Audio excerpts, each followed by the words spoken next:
En febrero de 1913, Francisco I. Madero escribió su última frase en un cuaderno: "El ciclo está por cumplirse". 3 días después, fue asesinado. Pero lo que nadie te ha contado es quién le dictó esas palabras. Y lo que encontrarás en este vídeo te hará cuestionar todo lo que creías saber sobre el padre de nuestra democracia. Porque hoy te revelaré los secretos que Madero ocultó en el Palacio Nacional, y al minuto 8 descubrirás el mensaje que predijo su muerte con escalofriante exactitud. Todos conocemos a Francisco I. Madero como el héroe revolucionario que desafió a Porfirio Díaz. El idealista que murió por nuestra democracia. El mártir de México.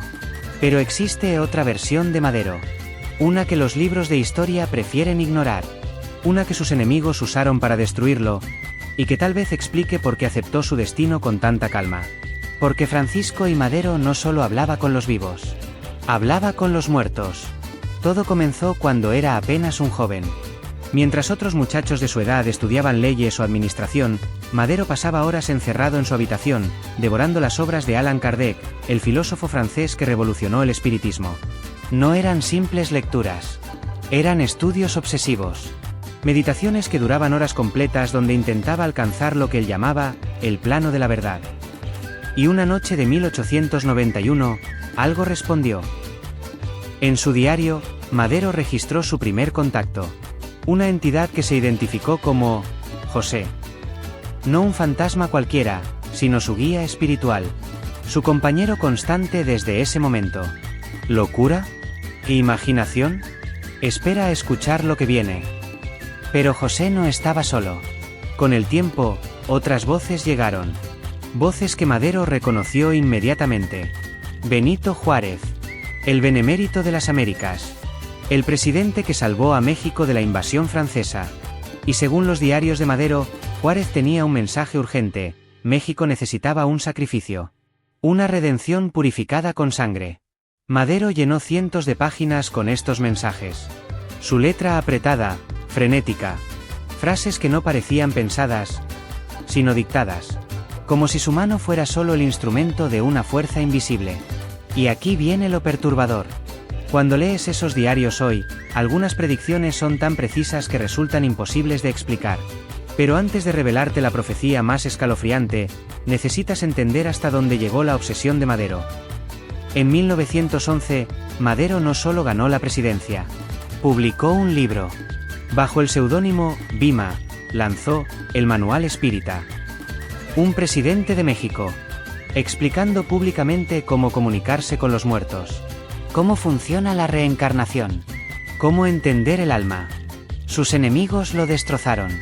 Los periódicos comenzaron a llamarlo el presidente medium. El loco de los espíritus. Se burlaban diciendo que tomaba decisiones políticas dictadas por fantasmas. Y Madero nunca lo negó.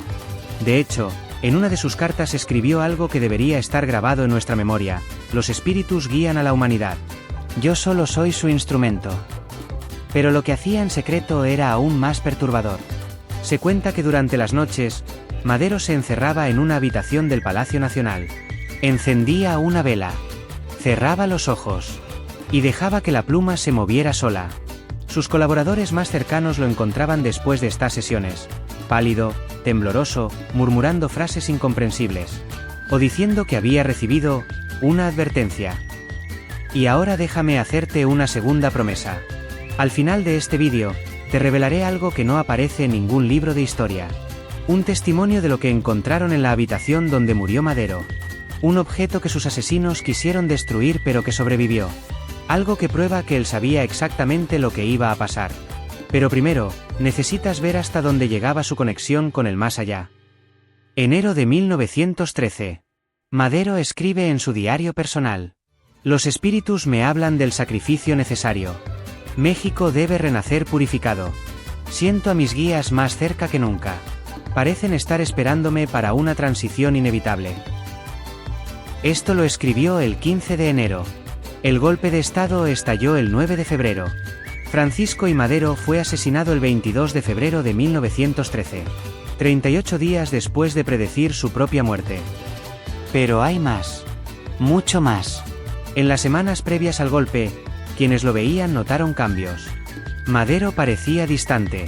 Tranquilo de una forma antinatural. como si ya hubiera aceptado algo inevitable. Sus sesiones espiritistas se volvieron más frecuentes, casi diarias, y sus mensajes, más oscuros. El sacrificio está cerca. La sangre purificará. El ciclo debe cumplirse. Cuando estalló la decena trágica, varios de sus generales le suplicaron que huyera, que saliera de la Ciudad de México, que se refugiara en el norte. Madero se negó. Dijo que su destino estaba escrito, que los espíritus lo habían preparado para este momento. Y cuando finalmente fue capturado, testigos aseguran que no mostró miedo, solo una calma extraña, como si supiera que esto era solo una transición. La noche del 22 de febrero, Madero y el vicepresidente Pino Suárez fueron llevados a la Ciudadela. Oficialmente, les dispararon durante un supuesto rescate. Pero hay testigos que cuentan otra versión. Dicen que antes de los disparos, Madero cerró los ojos, que movió los labios en silencio, como si estuviera rezando o hablando con alguien invisible, y que sus últimas palabras no fueron un grito de terror. Fueron, "Ya voy", como si alguien lo estuviera llamando. Pero aquí viene lo que te prometí, lo que encontraron después. Cuando revisaron las pertenencias de Madero tras su muerte, encontraron sus cuadernos, todos llenos de anotaciones recientes. Pero en la última página de uno de ellos, había una frase escrita con tinta fresca, como si la hubiera escrito horas antes de morir. El ciclo está por cumplirse. Esos diarios existen. No son un mito. Están conservados en archivos y museos. Con su caligrafía. Con sus fechas. Con sus propias palabras. Y los expertos que los han estudiado dicen algo inquietante. Algunas páginas parecen escritas por otra mano, como si literalmente alguien más hubiera tomado el control durante aquellas sesiones nocturnas. ¿Locura? ¿Sugestión? ¿O algo que no podemos explicar? Francisco I. Madero fue muchas cosas. Un visionario. Un reformador. Un mártir de la democracia mexicana. Pero también fue un hombre que creyó escuchar voces del más allá.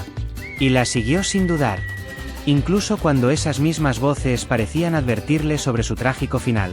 Y aquí viene la pregunta que nadie se atreve a hacer. ¿Y si tenía razón?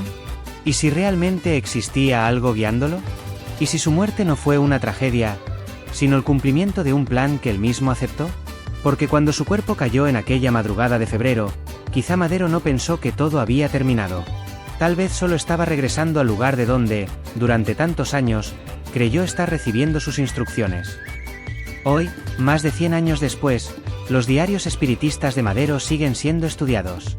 Algunos buscan en ellos respuestas históricas.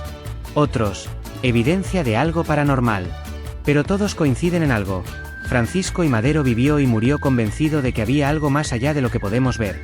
Y tal vez, solo tal vez, ese algo todavía está ahí. En los pasillos del Palacio Nacional. En las páginas de esos diarios. En la historia que nos contamos sobre quién fue realmente el padre de nuestra democracia. Porque a veces, la verdad más perturbadora no es que alguien escuchara voces, sino que esas voces tuvieran razón. Si esta historia te dejó pensando, si te hizo cuestionar lo que creías saber sobre nuestra historia, entonces este vídeo cumplió su propósito. Dale like si crees que hay misterios en nuestra historia que merecen ser contados. Suscríbete porque cada semana traemos relatos como este, perturbadores, documentados, imposibles de ignorar.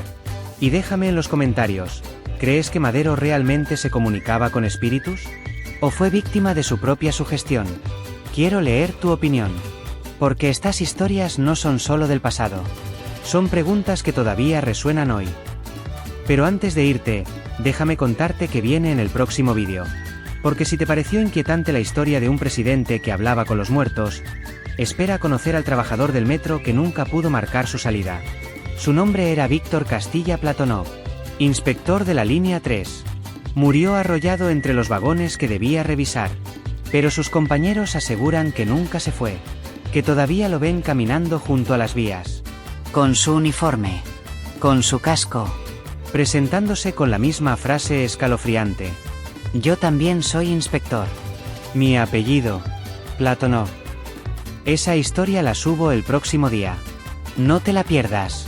Porque después de verla, nunca volverás a subir al metro de la misma forma. Nos vemos en el próximo vídeo. Y recuerda, la historia oficial no siempre cuenta toda la verdad.